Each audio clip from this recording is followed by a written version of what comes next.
नमस्ते दोस्तों, क्या आपने कभी भिंडी को चना दाल के साथ इस तरह बनाकर देखा है। आज मैं आपके लिए लाई हूँ भिंडी की एक ऐसी अनोखी और नई रेसिपी जिसे देखकर आप पुराने सारे तरीके भूल जाएंगे।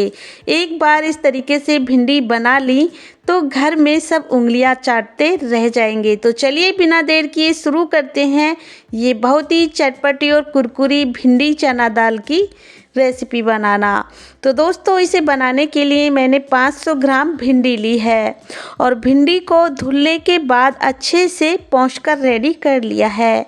अब हम भिंडी को 1 इंच की गैप से कट करेंगे, यानी भिंडी का डंठल वाला पार्ट हटा लें और 1-1 इंची के कट लगा लें भिंडी में। इस तरह से 5 से 6 भिंडी एक बार में आप कट कर सकते हो।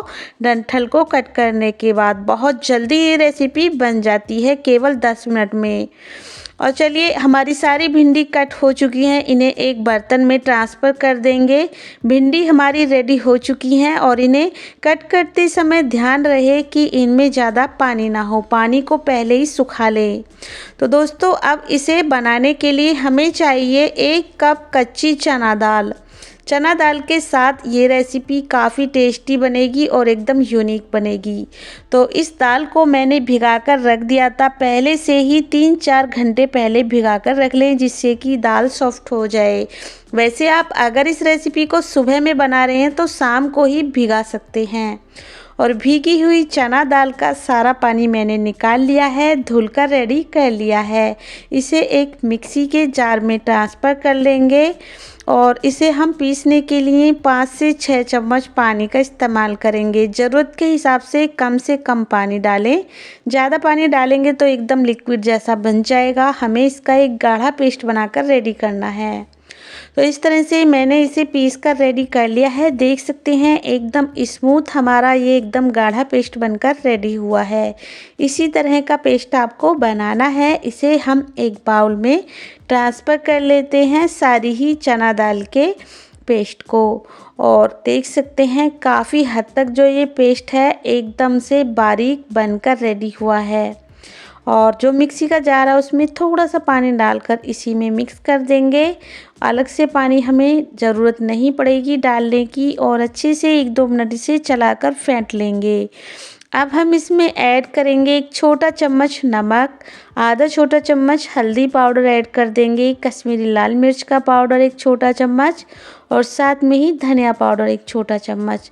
इन सारे ही मसालों को हम मिक्स करेंगे। साथ में ही जीरा, अजवाइन डालेंगे, डाइजेशन के लिए हींग डालेंगे और मिक्स करेंगे। सारे मसाले डालने बहुत ज़रूरी हैं जिससे कि आपकी रेसिपी एकदम परफेक्ट और एकदम होटल रेस्टोरेंट जैसी बनकर रेडी होगी। तो दोस्तों, इसे हम अच्छी तरह से मिक्स करके रेडी कर लेंगे। पेस्ट में पानी वगैरह बिल्कुल ऐड नहीं करना है। इसी तरह से हमें इन सारे मसालों को मिक्स करके रेडी कर लेना है। तो देख सकते हैं इसकी कंसिस्टेंसी एकदम गाढ़ा पेस्ट हमारा बनकर रेडी हुआ है। और चलिए, अब जो वो भिंडी थी उनको हम एक बड़े बर्तन में ट्रांसफ़र कर लेते हैं। ये मैंने एक दूसरा बाउल ले लिया है बड़े साइज का, इसमें हम ट्रांसफ़र कर लेंगे सारी भिंडी को। ऊपर से डालेंगे ये चना दाल का पेस्ट। ये भिंडी और चना दाल का पेस्ट डालकर जो रेसिपी बनने वाली है शायद ही आपने पहले कभी खाई हो। ये रेसिपी इतनी ज़्यादा टेस्टी और यूनिक रेसिपी है कि हर बार भिंडी की ये रेसिपी आप बनाना चाहेंगे। बच्चों से लेकर बड़ों तक सभी को बेहद पसंद आएगी। तो अब स्पून की मदद से अच्छे से इस पेस्ट को हम सारी ही भिंडी पर कोट कर देंगे। तो इसे आपको ज़्यादा मसलना नहीं है, इसी तरह से हल्के हाथ से स्पून की मदद से कोट कर देना है, चम्मच की मदद से। देख सकते हैं पानी वगैरह या और दूसरी चीज़ आपको कुछ भी इसमें ऐड नहीं करनी है। हल्के हाथ से साइड से इसी तरह से आपको मिक्स करना है। अब हम इसमें लास्ट में ऊपर से डालेंगे आधा छोटा चम्मच अमचूर पाउडर, क्योंकि इसमें खटास होती है तो डालकर मिक्स कर दें। इससे जो भिंडी की चिकनाहट होती है वो कम हो जाएगी। अगर आपके पास नींबू है तो नींबू का जूस इस वक्त इसमें डाल सकते हो, एक नींबू का जूस, काफ़ी अच्छे से बन जाएगी आपकी रेसिपी। तो चलिए, एक एक भिंडी हमारी चना दाल के पेस्ट से कोट हो चुकी है। अब आपको क्या करना है, अब हम इन्हें लेकर चलते हैं गैस की तरफ। तो गैस पर मैंने कढ़ाई में ऑयल गरम करके रखा है, फ्लेम को रखा है मीडियम। एक एक करके हम भिंडी को इस तरह से डालते जाएंगे। तो दोस्तों, अगर आप भी सोच रहे हैं कि ये भिंडी के पकोड़े बन रहे हैं तो ऐसा बिल्कुल नहीं है। इन्हें फ्राई करने के बाद मैं बेहद टेस्टी रेसिपी बनाने वाली हूँ। वैसे आप चाहें तो इन्हें पकोड़े की तरह भी खा सकते हो, बाद में मैं आपको बताऊँगी कैसे खाना है।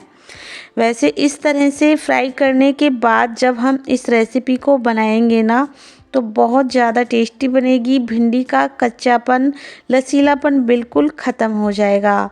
और इनको जो अलग अलग करते हुए आपको फ्राई करना है, एक साथ आपको ज़्यादा भिंडी का इस्तेमाल नहीं करना है। इस तरह से जब ये फ्राई हो जाएं तो इन्हें निकाल लेंगे। इस तरह से एक्स्ट्रा ऑयल इसी में हिला लेंगे। और देखिए, एक बैच हमारा फ्राई हो चुका है, दूसरा बैच भी इसी तरह से हम फ्राई कर लेंगे।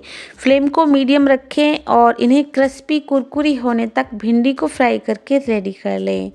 तो यहाँ पर मैंने भिंडी को फ्राई करके रेडी कर लिया है। दोस्तों, आप चाहें तो इन भिंडी को इसी तरह से स्नैक्स की तरह भी एंजॉय कर सकते हो किसी भी हरी चटनी के साथ, लेकिन इनसे बनाएंगे हम बेहद टेस्टी रेसिपी। इसके लिए कढ़ाई में 2 चम्मच सरसों का ऑयल गरम कर लें। इसमें डाल दें जीरा, साथ में ही डाल देंगे आधा छोटा चम्मच या 2-3 चुटकी हींग और थोड़ा सा अजवाइन डालेंगे। इन तीनों चीज़ों का तड़का आपको बनाना है। साथ में ही चॉप की हुई 2 बड़े साइज की प्याज मैंने इसमें ऐड कर दी हैं और ग्रेट किया हुआ छोटा टुकड़ा अदरक का डालकर अच्छे से इन्हें फ्राई करना है जब तक कि इसमें से ऑयल रिलीज़ ना होने लगे। और अब हम इसमें 3-4 हरी मिर्ची डालेंगे, बारीक कट की हुई।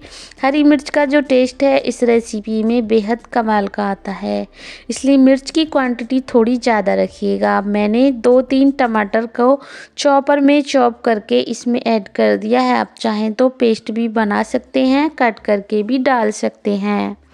तो इस तरह अच्छे से मिक्स करेंगे। अब इसमें कुछ मसाले ऐड करेंगे बेसिक, जैसे कि हल्दी पाउडर और लाल मिर्च का पाउडर डालेंगे। साथ में ही डाल देंगे धनिया पाउडर। ये सारी चीज़ें हमने पकोड़े बनाते समय, भिंडी को फ्राई करते समय भी ऐड की थी। थोड़ा सा नमक टेस्ट के अकॉर्डिंग मैंने इसमें डाल दिया है।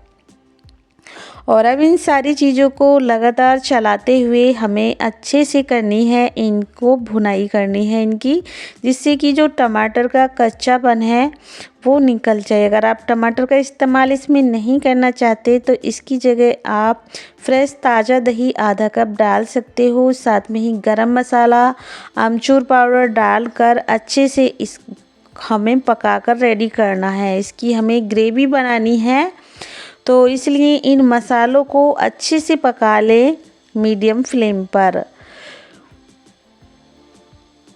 तो देख सकते हैं हमारी जो सारी चीज़ें हैं अच्छे से पक चुकी हैं। इसमें हम 1 कप पानी डालेंगे, अच्छे से मिक्स करेंगे। अगर आपको इस भिंडी की सब्ज़ी में ग्रेवी चाहिए तो इसमें आप 2 कप पानी का इस्तेमाल करें, और अगर ग्रेवी कम चाहिए तो 1 कप पानी काफ़ी रहेगा। मैंने कच्चा आम ग्रेट किया हुआ लिया है। वैसे तो मैंने इसमें अमचूर पाउडर डाल दिया है, लेकिन कच्चा आम डालने से और भी ज़्यादा टेस्टी बनेगी हमारी रेसिपी। थोड़ी सी कसूरी मेथी डालकर मिक्स करेंगे इसे और भी ज़्यादा टेस्टी बनाने के लिए। तो सारी चीज़ें हमने इसमें ऐड कर दी हैं और अच्छे से इसकी ग्रेवी बन चुकी है। फ्लेम को लो रखेंगे, फ्राई की हुई सारी भिंडी इसमें डाल देंगे। आप चाहें तो थोड़ी सी भिंडी बचा भी सकते हो स्नैक्स के तौर पर। यहाँ पर मैंने आधी भिंडियाँ इसमें डाल दी हैं और जो बची हुई भिंडियाँ हैं उन्हें मैं स्नैक्स की तरह खा सकती हूँ। तो मैंने आधी भिंडी की ये सब्ज़ी बनाई है।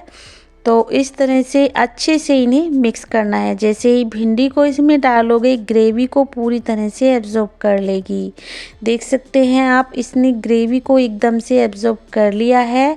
अब हम इसे ढककर लो फ्लेम पर लगभग 2 से 4 मिनट के लिए इसे पकाएंगे, जिससे कि ग्रेवी को भिंडी एब्जॉर्ब कर लेगी। और देखिए कितनी अच्छे से हमारी जो भिंडी है पक चुकी है। एकदम से ग्रेवी में मसाले में लिपटी हुई भिंडी मसाला बनकर रेडी हो चुकी है। इस तरह से आप बनाओगे ना, सभी को ये बहुत ज़्यादा पसंद आने वाली है। अब धनिया पत्ता डाल दें और मिक्स कर दें और गैस को कर दें ऑफ। चलिए मैं इसे आपको सर्व करके भी दिखा देती हूँ। लीजिए दोस्तों, भिंडी और चना दाल की बहुत ही टेस्टी एकदम नई रेसिपी बनकर रेडी हो चुकी है।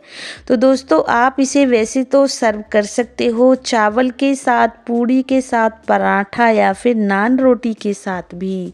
एकदम होटल स्टाइल हमने इसे बनाकर रेडी किया है। बहुत ज़्यादा टेस्टी और बहुत ज़्यादा सस्ते में ये रेसिपी बन जाती है। तो दोस्तों, मेरी इस प्यारी सी वीडियो को आप देश के किस कोने से देख रहे हो मुझे कमेंट करके ज़रूर बताइएगा, जिससे कि मैं आपको थैंक यू बोल सकूं। और रेसिपी आपको थोड़ी सी भी पसंद आए तो प्लीज़ वीडियो को लाइक शेयर ज़रूर कीजिएगा और आपके अपने चैनल कुक विद पुष्पा को सब्सक्राइब करना बिल्कुल ना भूलिएगा।